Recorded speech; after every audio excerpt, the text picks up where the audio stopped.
کل احتجاج کر رہی ہیں اسلام آباد میں احتجاج کی قیادت کروں گا اور کل ہم جناح پارک میں جمع ہوں گے.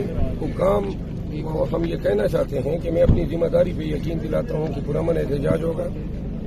تمام اسلام آباد کے باسیوں اور پاکستان تحریک انصاف کے برکت کو 11 بجے جناح پارک میں جمع ہونے کا یہ استعداد. سر مولانا اور کیا پی ٹی اے ایک پیج پر ہو گئے ہیں؟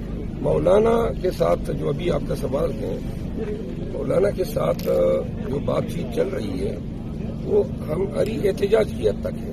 اور دوسرا چونکہ ہمیں election leader of the house کے لیے عمر ایوب صاحب کو نامزد کیا ہے اور ہم آبویسلی جتنے بھی ووٹس ہیں ان کے لیے ووٹ تو مانگیں گے. مولانا صاحب نے اندیے دیے ہیں کہ وہ شہباز شریف کو ووٹ نہیں دے رہے ہیں. تو یہ ایک سیاسی ارینجمنٹ آپ اس کو کہہ سکتے ہیں، کوئی الائنس نہیں ہے، کوئی اتحاد نہیں ہے.